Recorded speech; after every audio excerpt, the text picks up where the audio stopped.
Good morning class. आज हम discuss करने वाले हैं सबमर्ज आर्क वेल्डिंग। तो जो पॉइंट्स हम डिस्कस करेंगे इंट्रोडक्शन में आएंगे सबमर्ज आर्क वेल्डिंग के। What about the features, process, operating conditions के बारे में बात करेंगे और क्या टाइप्स हैं, इसके एडवांटेजेस क्या क्या हैं, डिसएडवांटेज क्या क्या हैं, व्हाट इज द एप्लीकेशन, ये सारी चीज़ों को हम डिस्कस करेंगे आज। ओके, तो what is the submerge arc welding? Submerge arc welding में क्या होता है बेसिकली, इसमें हम हीट दो मेटल्स को हम ज्वाइंट करते हैं। उन मेटल्स को हम ज्वाइंट करते हैं तो हमें दो मेटल को ज्वाइंट करने के लिए पहले उनको फ्यूज करने की जरूरत पड़ेगी, डिफ्यूज करने की जरूरत पड़ेगी। तो वो जो डिफ्यूज करते हैं वो हीट कहाँ से हम लेके आते हैं? वो हीट हमारी आती है जो इलेक्ट्रिसिटी पास होती है through the electrode and the workpiece, उनके वहां से आती है। अब वो इलेक्ट्रिसिटी जब पास होती है तो हम एक प्रॉपर गैप मेंटेन रखते हैं। उस गैप की वजह से एक आर्क प्रोड्यूस होता है। वो आर्क मोस्टली विजिबल नहीं होता है, तो उस आर्क की वजह से हीट जनरेट होती है। ठीक है, पीछे भी हमने आर्क वेल्डिंग पढ़ी थी। तो आर्क वेल्डिंग में क्या हो रहा था कि आर्क वेल्डिंग डायरेक्टली एक्सपोज था इन्वायरमेंट में, लेकिन यहाँ ऐसा नहीं है। ये जो हमारी आर्क होगी वो शील्डेड होगी कुछ फ्लक्स से, तो इसलिए ये थोड़ी डिफर है उस आर्क वेल्डिंग से। Submerge arc welding simple electric arc welding से थोड़ी डिफरेंट है। ठीक है, इसमें भी सेम उसी तरीके से हम यहाँ पे आर्क को प्रोड्यूस कर रहे हैं जैसे वहां पे करते थे। एक प्रॉपर गैप मेंटेन रख के इलेक्ट्रोड और वर्कपीस के बीच में करंट सप्लाई करा रहे हैं, तो जो एयर रेजिस्टेंस है, हाई एयर रेजिस्टेंस है, उसकी वजह से आर्क प्रोड्यूस हो रही है।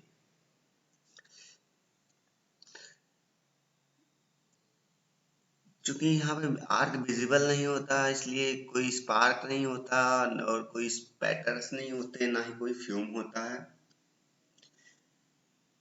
जो इलेक्ट्रोड होता है वो सॉलिड हो सकता है या कोर्ड वायर कुछ या स्ट्रिप्स के टाइप में भी हो सकता है, किसी भी टाइप में हो सकता है।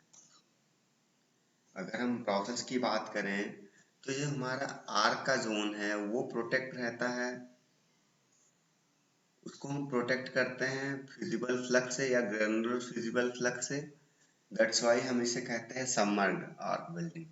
क्योंकि जो हमारा आर्क होगा वो चारों तरफ से सपोज करो कि घिरा होगा ग्रेनुलर फ्यूजिबल फ्लक्स से, इसीलिए हम इसे बोलते हैं सबमर्ज्ड आर्क वेल्डिंग। ओके, जो हमारी फ्लक्स होती है उसमें lime, silica, manganese oxide, calcium fluoride और भी बहुत सारे कंपाउंड्स मिले होते हैं।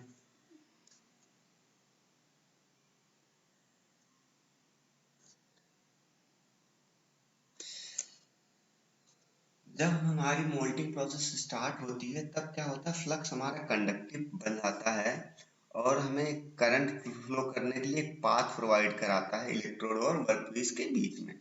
ठीक है,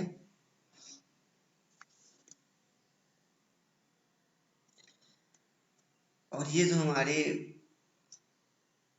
ग्रेनुलर फ्यूजिबल फ्लक्स की जो लेयर है वो पूरे के पूरा स्पार्क को ढक लेती है। ठीक है, पूरा के पूरा स्पार्क को ढक लेती है जिससे कि स्पार्क्स जो है सराउंडिंग के कांटेक्ट में नहीं आता। दैट्स वाई ये फ्यूम्स भी नहीं इसमें प्रोड्यूस होते और कुछ अल्ट्रावायलेट रेडिएशंस भी इसमें बाहर नहीं निकलती।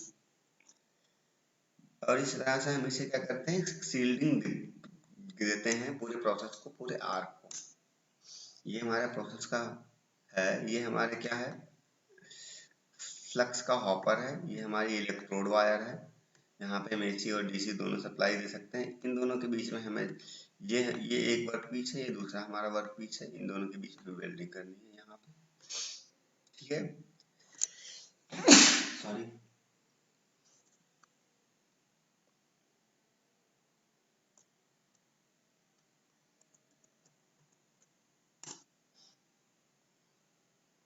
अगर हम बात करें फीचर्स की, कौन कौन सी चीजें यूज होती हैं इसमें।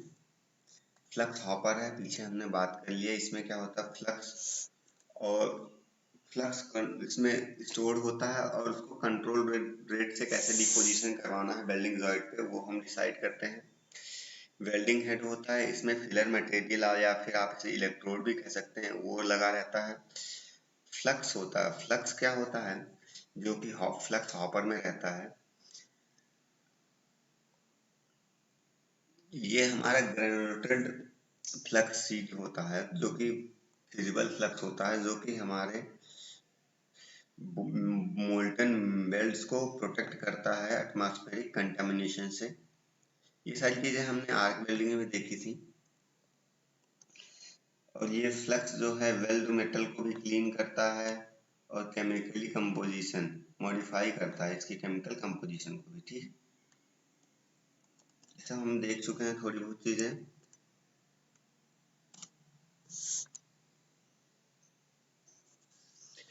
अब इलेक्ट्रोड की बात करें अगर हम, तो इलेक्ट्रोड इसमें अगर हम जो यूज करते हैं तो उसकी मैक्सिमम डायमीटर वायर के फॉर्म में हम इसे इलेक्ट्रोड को यूज करते हैं, और कुछ स्पेशल फॉर्म में भी हम इलेक्ट्रोड को यूज कर सकते हैं। अगर हम वायर के फॉर्म में नॉर्मली यूज कर रहे हैं तो उसकी thickness 1.6 mm to 6 mm vary करती है। कुछ कंडीशंस में हम ट्विस्टेड वायर भी यूज कर लेते हैं, जब हमें ऑसिलेटिंग आर्क प्रोड्यूस करने की जरूरत पड़ती है तब। ठीक है, ये फ्यूज कर ये हमें हेल्प करता है बेस मेटल के टो को फ्यूज करने में। और जो हमारा इलेक्ट्रोड का कंपोजिशन है वो डिपेंड्स करता है कि किस मटेरियल की वेल्डिंग हम करने जा रहे हैं। बहुत सारे केसेस में हम लाइंग एलिमेंट भी इलेक्ट्रोड में ऐड करते हैं। अगर हम इलेक्ट्रोड की बात करें तो कौन कौन से इलेक्ट्रोड अवेलेबल हैं किस किस मटेरियल के, तो वो है mild steel, high carbon steel, low and special alloy steel, stainless steel, और भी कुछ नॉन फेरस हैं जैसे कॉपर और निकल एक्सेट्रा। अगर हम जनरल ऑपरेटिंग कंडीशंस की बात करें तो जो करंट वेरी करता है वो 100 एम्पियर टू 3600 एम्पियर 3600 एम्पियर के बीच में वेरी करता है।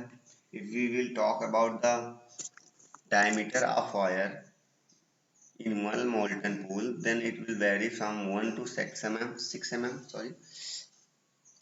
If we will talk about the voltage, then it will vary 20 to 50 volts. Welding speed is 30 to 350 centimeter per minute. And if we will talk about the deposition rate, then it will vary from 2 to 100 kg per hour. अगर हम बात करें types of submerge arc welding, तो यहाँ पे mainly submerge arc welding को 5 types में divide किया जा सकता है, जो कि ऐसे हैं: single wire, twin wire, tandem, tandem twin, multi wire. एक एक करके हम सबको देखेंगे। सिंगल वायर की बात करें तो इसमें जो हम इलेक्ट्रोड यूज कर रहे हैं या फिलर मेटल हम जो यूज कर रहे हैं वो सिंगल वायर यूज होता है। इसमें डीसी पावर सोर्स यूज करते हैं। जो कोर वायर का डायमीटर होता है 2 to 4 mm वेरी करता है। इसमें जो स्मॉल डायमीटर है वो प्रोड्यूस करता है high deposition rate at the same rate. हाँ, अगर हम आप देख सकते हैं ये वेल्डिंग की वायर है, ये हमारी है सिंगल वायर, अलग से ये फ्लक्स हॉपर आया हुआ है, ये हमारी वायर फीड यूनिट है ये। ठीक है,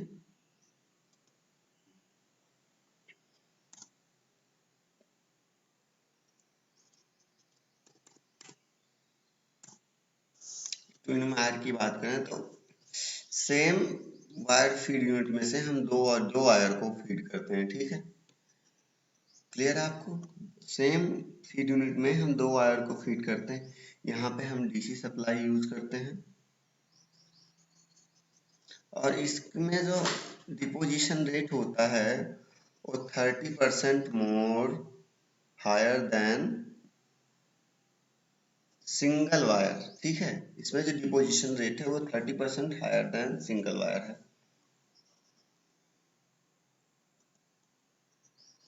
और अगर हम बात करें तो इसमें वेल्डिंग स्पीड काफ़ी हाई है।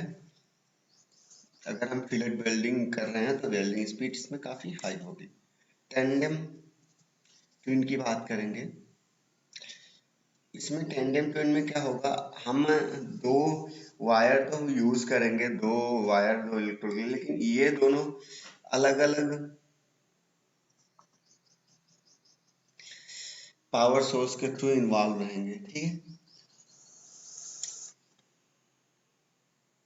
Involve to twin wire heads place in sequence, और ये अलग अलग पावर सोर्स के थ्रू इन्वॉल्व रहेंगे। इसमें एसी और डीसी दोनों यूज कर सकते हैं। जो डायमीटर होता है इसमें 4 multiplies by 2.5, it means 10 mm के अराउंड होता है डायमीटर। और जो डिपोजिशन रेट की अगर हम बात करें तो 38 kg पर हार can be achieved. Multi wire की हम बात करेंगे, इसमें हम मैक्सिमम 6 वायर्स यूज कर सकते हैं एक साथ में। एक साथ में आई मीन टू से सबके पावर सोर्स अलग अलग होंगे। आप देख सकते हैं इसका अलग पावर सोर्स है, इसका अलग पावर सोर्स है, इसके भी अलग पावर सोर्स है। तो ऐसे हम करके 6 पावर सोर्स यूज कर सकते हैं। ठीक है, सबके पावर सोर्स अलग अलग होंगे। ठीक है, मैक्सिमम हम 6 वायर यूज कर सकते हैं। इसमें जो लीड वायर होगा उसकी पोलरिटी हम देंगे पॉजिटिव, और बाकी अदर्स की ट्रेलिंग वायर्स की पोलरिटी हम नेगेटिव पॉजिटिव डीसी में देंगे, और जो लीड वायर है उसकी पोलरिटी हम पॉजिटिव डीसी में देंगे, और हमारे ट्रेलिंग वायर्स होती हैं उनकी पोलरिटी हम एसी में देंगे। स्पीड की अगर बात करें 2.5 mm पर मिनट कैन बी अचीव, और अगर डिपोजिशन की बात करें तो 90 kg पर हार है। ये टेक्निक काफ़ी अच्छी है लॉन्गिट्यूडिनल पाइप वेल्डिंग के लिए। अगर हम एडवांटेजेस की बात करें तो क्वालिटी काफ़ी अच्छी होती है सबमर्ज आर्क वेल्डिंग में, रिस्क बहुत कम होता है, अंडरकट और पोरोसिटी का स्पैटर्स कोई नहीं होते, वेरी लिटिल रिस्क होता है इसका fusion due to deep and safe penetration, और हाई डिपोजिशन रेट भी होता है। और हम बात करें तो थर्मल इफिशियंसी काफ़ी ज़्यादा होती है, कोई रेडिएशंस नहीं निकलते हैं, welding speed high welding speed possible है, इसमें डीप पेनिट्रेशन रेट है, और डिस्टॉर्शन काफ़ी लो होता है। अगर यही हम बात करें कुछ लिमिटेशंस की, तो लिमिटेशंस के बारे में मैं आपको बता दूं कि जिनकी जॉइंट्स हमें करनी होती है पहले उनका हमें प्रिपरेशन करना पड़ता है। ड्यूरिंग द वेल्डिंग प्रोसेस हम कोई ऑब्जर्वेशन नहीं कर सकते। ऑपरेट करने के लिए काफ़ी ज़्यादा एफर्ट करनी पड़ती है हमें, और वो प्लेट्स वो जिनकी थिकनेस 5 mm से कम है उनकी वेल्डिंग हम यहाँ नहीं कर सकते।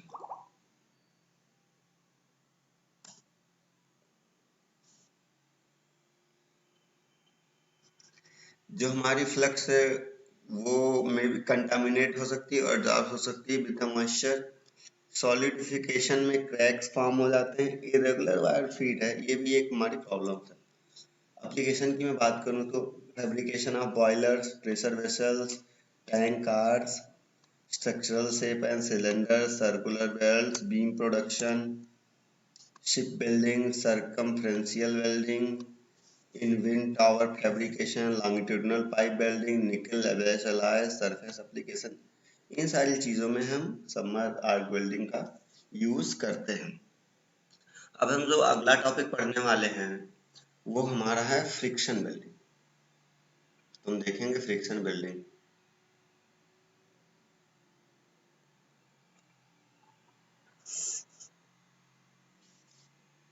अब हमें स्टडी करना है फ्रिक्शन वेल्डिंग। तुम देख लेते हैं फ्रिक्शन वेल्डिंग क्या होती है।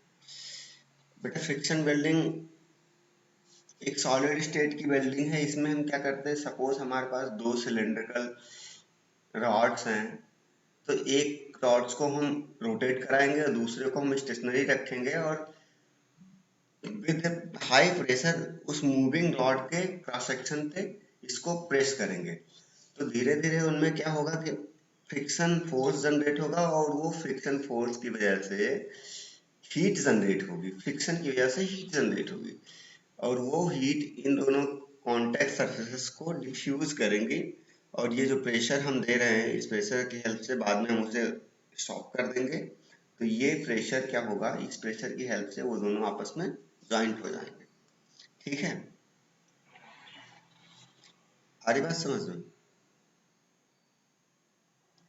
It is solid state joining process, mechanical friction between a moving workpiece and a stationary component. हाँ, आप देख सकते हो सपोज हमें इन दोनों को ज्वाइंट करना है, सॉरी हमें इसे और इसे ज्वाइंट करना है। तो हमने क्या किया, इसको रोटेट कराया है और इसको नॉन रोटेटिंग पार्ट से हमारा, और हमने इस साइड से इसको प्रेशर देके रखा हुआ, उसमें कॉन्टेक्ट फिर थोड़ा सा हमने अपसेट किया। ये फिर उसके बाद फिर दोनों को हमने रोक दिया और हमने प्रेशर देके रखा, फिर वो आपस में बेल्ड हो जाएंगे। ठीक है, अगर हम टाइप्स ऑफ फ्रिक्शन वेल्डिंग की बात करें तो पहली हमारी जो बिल्डिंग है वो है स्पिन वेल्डिंग। स्पिन वेल्डिंग है कि एक हमारे पास रोटेटिंग सर्कुलर चीजें होती हैं, सर्कुलर ऑब्जेक्ट होते हैं। तो एक को हम रोटेट कराते हैं और दूसरे को उसके अगेंस्ट जो है with the help of pressure in contact में रखते हैं। तो due to friction heat generate होता है और उनके जो कांटेक्ट सरफेसेस हैं वो डिफ्यूज हो जाते हैं, फिर हम रोटेटिंग पार्ट्स को भी रोक देते हैं। आप देख सकते हैं ये है रोटेटिंग पार्ट जो हमारा ये है, इसको भी हम रोक देते हैं, स्टेशनरी कर देते हैं और ये प्रेशर हम अप्लाई करके रखते हैं। तो हमारी वेल्डिंग प्रोसेस परफॉर्म हो जाती है। दूसरा हमारा है linear friction welding. Linear friction welding में क्या होता है, हमारे पास वहां पे रोटरी मोशन था चक में, अब यहाँ पे हमारे पास ऑसिलेशन मोशन हो, ऑसिलेशन चक यूज करेंगे हम इसमें, ऑसिलेशन मोशन होगा इसमें। ये उन चीजों के लिए यूज होता है, नॉन सर्कुलर या नॉन राउंड शेप्स के लिए यूज होता है।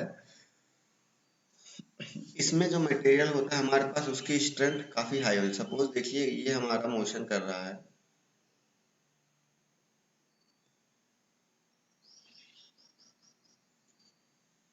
सपोज ये हमारा पार्ट मोशन कर रहा है, ऐसे ऑसिलेट कर रहा है और यहाँ से भी हमने प्रेशर देके रखा है, यहाँ से हमने प्रेशर देके रखा है। तो ये जो इनके कांटेक्ट सरफेसेस हैं इसके बीच में फ्रिक्शन जनरेट होगा और ये डिफ्यूज हो जाएंगे, फिर हम इन्हें प्रेशर के थ्रू कांटेक्ट में रखेंगे तो ये आपस में बेल्ट हो जाएंगे। फ्रिक्शन सरफेसिंग की बात करेंगे। फ्रिक्शन सरफेसिंग का यूज जनरली हम किसी एक मटेरियल की कोटिंग के लिए यूज करते हैं दूसरे मटेरियल की सरफेस पे। इसमें क्या है, एक मटेरियल हमारा टेबल पे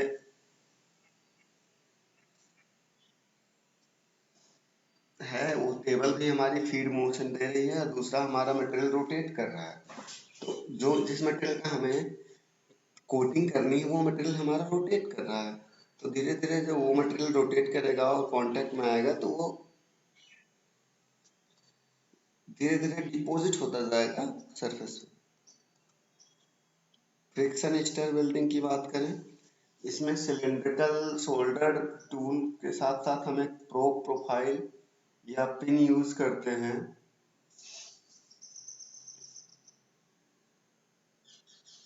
और जो हमारा फ्रिक्शन अचीव होता है वो होता है टूल शोल्डर और निब और वर्क मेटल के बीच में। तो आप देख सकते हैं इसको, कुछ एडवांटेजेस है इसकी, उसके बारे में हम बात कर लेंगे। ऑपरेशन काफ़ी सिंपल होता है, टाइम की ज़रूरत कम पड़ती है, इसमें सरफेस की जो इम्प्योरिटीज होती हैं या ऑक्साइडेशन होती हैं वो काफ़ी लो होती हैं compare to resistors, butt welding produces improve welds at higher speed. Heat affected zone होता है काफ़ी कम होता है, लेस शार्टनिंग ऑफ कंपोनेंट होती है एज कम्पेयर टू फ्लैश और बट वेल्डिंग। यहाँ कोई फ्लक्स और फिलर मटेरियल की ज़रूरत नहीं पड़ती है। अगर हम बात करें कुछ लिमिटेशंस की, तो ये जो है हमारे प्रोसेस वो कुछ particular processes like as flat और एनुलर बट वेल्ड्स के लिए रिस्ट्रिक्टेड है। केवल हम छोटे छोटे पार्ट्स की ज्वाइनिंग कर सकते हैं। यहाँ पे ट्यूब वेल्डिंग काफी कॉम्प्लिकेटेड हो जाती है। अगर हम हाई कार्बन स्टील की ज्वाइनिंग कर रहे हैं तो फ्लैशेस को रिमूव करना काफी डिफिकल्ट होता है, क्योंकि इसमें थ्रस्ट प्रेशर काफी ज्यादा जनरेट होता है, इसलिए हमें हैवी रिजिड ड्यूटी मशीन की जरूरत पड़ती है। एप्लीकेशंस की अगर हम बात करें तो ऑटोमोबाइल में bimetallic engine valve, universal joint yoke, gear hub etcetera बनाते हैं। एयरोस्पेस की बात करें तो टरबाइन ब्लेड की ज्वाइनिंग, सीमलेस ज्वाइन एक्सेट्रा होती है। कंज्यूमर में hand tool and sports equipment की बात करें, इंडस्ट्रियल में स्पिंडल, टेपर्स, टूल, मिलिट्री में भी काफ़ी सारी चीज़ें होती हैं। मेडिकल लाइंस में भी स्टेनलेस स्टील ज्वाइनिंग ऑफ कॉन्टेल, मरीन में, शिपिंग इंडस्ट्री में, मिनिंग और ड्रिलिंग में भी हम इन चीज़ों का यूज़ करते हैं। Thank you. अब हमारा अगला एक जो टॉपिक बचता है वो है ब्रेजिंग एंड सोल्डरिंग। इसके बारे में हम देख लेते हैं।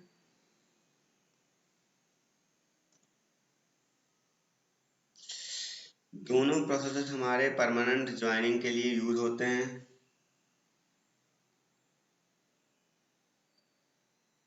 ये जो सोल्डरिंग और ब्राजिंग होता है, फ्यूजन वेल्डिंग और सॉलिड स्टेट वेल्डिंग दोनों के बीच की स्टेट है। कहीं ब्राजिंग की बात करेंगे हम। ब्राजिंग में हम ज्वाइनिंग करते हैं with the help of filler material. Filler material क्या है? जो हमारा फिलर मटेरियल है वो मेल्ट होता है और डिस्ट्रीब्यूट होता है कैपिलरी एक्शन के between the paying surface of the metallic parts being joint. ठीक है।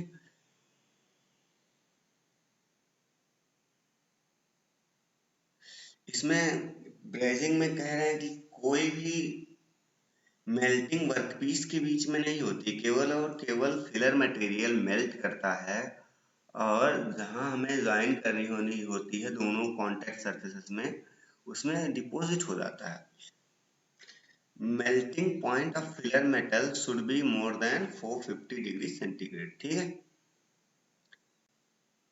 अगर ब्राजिंग प्रोसेस को यहाँ पे हम देखना चाहें तो ये है, ये हमारी वेल्डिंग टॉर्च हो जाएगी, ये, और ये हमारा फिलर मेटल है। सपोज इन दोनों कॉन्टेक्ट सरफेस को हमने करना है ज्वाइन।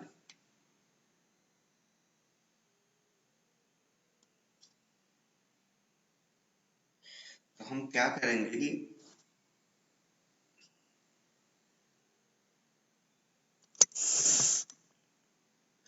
हम बेस मेटल्स को हीट देंगे और फिलर मेटल को हम इसमें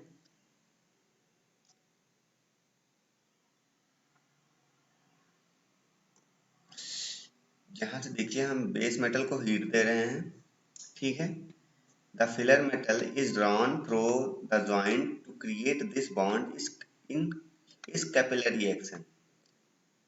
In a brazing operation, you apply heat broadly to the base melt. The filler metal is then brought into the contact with the heated parts. It is instantly by the heat in the base metal and drawn by capillary action completely through the joint. ठीक है। तो आप लोगों को समझ में आ गया होगा कि पहले हमने क्या किया। वेल्डिंग टॉर्च की हेल्प से हमने क्या किया, बेस मटेरियल को गर्म किया, फिर जहां पे हमें ज्वाइंट करनी थी जिन पार्ट्स के बीच में, उसके बीच में हम फिलर मटेरियल को लेके जाते हैं और वो filler material due to heat of base metal melt कर जाता है और फिर उसके बाद में हम उसे थोड़ा सा प्रेस करते हैं और ज्वाइनिंग हमारी परफॉर्म हो जाती है with the help of capillary action.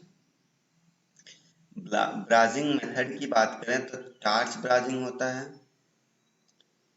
इसमें क्या होता है, flux is applied to the part surface and a torch is used to focus the flame against the work at joint.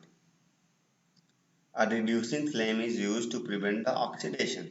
ठीक है, हम इसमें मटेरियल के कॉन्टेक्ट सरफेसेस को गर्म करने के लिए ब्रेजिंग टॉर्च का यूज करते हैं, सेकंड मेथड जो है, और इसमें ऑक्सीडेशन को हम रिड्यूस करने के लिए, ऑक्सीडेशन से प्रिवेंट करने के लिए रिड्यूसिंग फ्लेम का यूज करते हैं। सॉरी, फर्नेस ब्रेजिंग की बात करेंगे।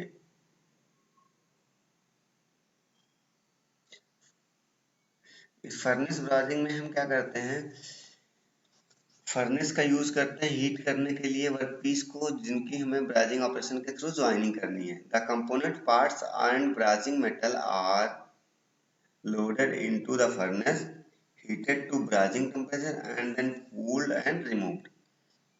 इसमें हम क्या करते हैं कि फर्नेस में इसको लेके जाते हैं, ब्राइजिंग टेम्परेचर तक हीट करते हैं, उसके बाद इसको बाहर लेके आते हैं, with the help of pressure हम इनको बाइंड किए रखते हैं, फिर रिमूव कर देते हैं प्रेशर को। ठीक है, ब्राइजिंग मेथड की बात कर लें अगर हम,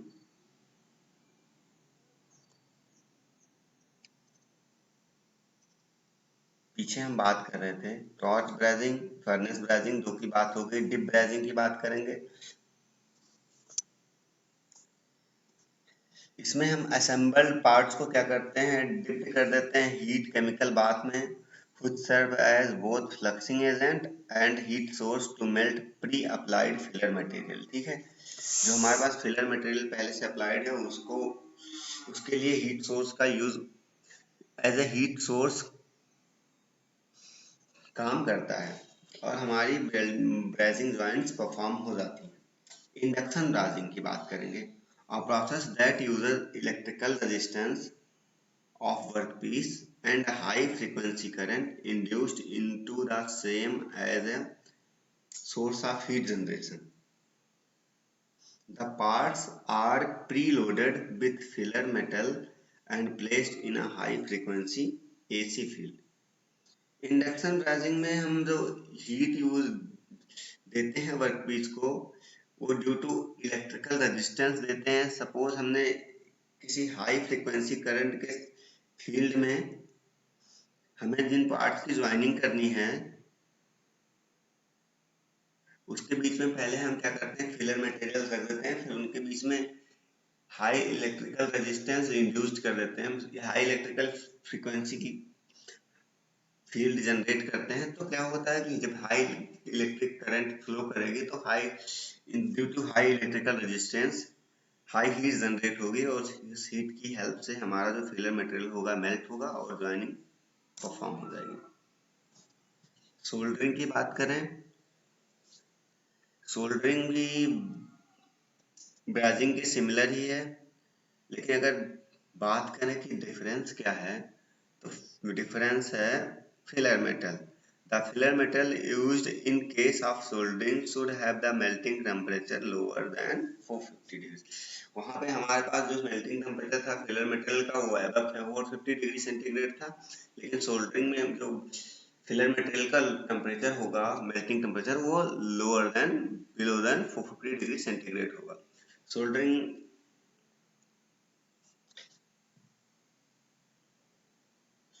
हमारे पास जो सोल्डरिंग वायर होती है उसको हम क्या करते हैं, सोल्डरिंग आयरन की हेल्प से मेल्ट कर देते हैं और इसको, जो दो मेटल्स को हमें ज्वाइन करना होता है उनके बीच में अप्लाई कर देते हैं, मेल्ट करके सोल्डरिंग आयरन के सोल्डर को सोल्डरिंग आयरन से हम मेल्ट करते हैं और जो दोनों मेटल्स को हमें ज्वाइन करना होता है उनके बीच में अप्लाई कर देते हैं, तो ज्वाइनिंग हमारी बन जाती है। The filler metal used in the process is called solder, which distributes between the close fitted surfaces।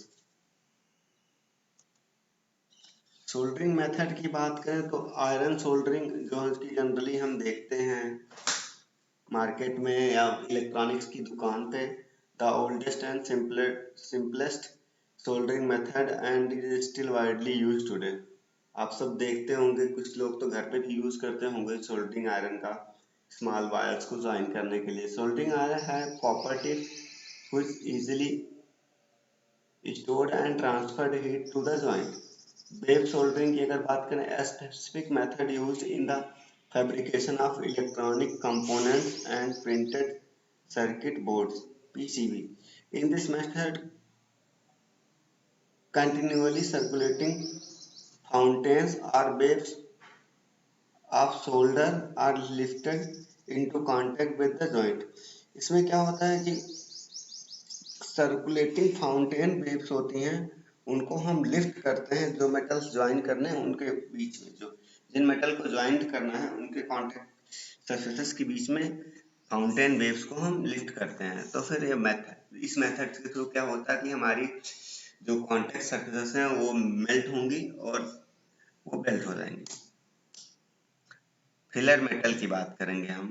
अगर हम ब्रेजिंग की बात करें तो इसमें aluminium, copper, phosphorus, magnesium, silver, nickel, alloys, ये सारे फिलर मेटल्स यूज होते हैं। अगर हम सोल्डरिंग की बात करें तो combination of tin lead, tin silver lead, tin zinc, silver copper zinc and zinc aluminium alloys का हम फिलर मेटल यूज करते हैं। Advantages of brazing and soldering, इसकी हम बात करेंगे तो joining dissimilar metals and non metals. अगर हम वेल्डिंग की बात करें तो इसमें वेल्डिंग टेम्परेचर काफी लो होता है, थर्मल डिस्टॉर्शन काफी कम होता है, डैमेज के चांसेस काफी लो होते हैं, स्पीड ऑफ ज्वाइनिंग काफी अच्छी होती है, काफी बहुत ज्यादा मैनुअल स्किल की जरूरत नहीं होती इसमें। अगर डिसएडवांटेजेस की बात करें तो स्ट्रेंथ काफी लो होती है इन जॉइंट्स की, और ये डैमेज हो जाते हैं अंडर हाई टेम्परेचर कंडीशन में। Okay, thank you.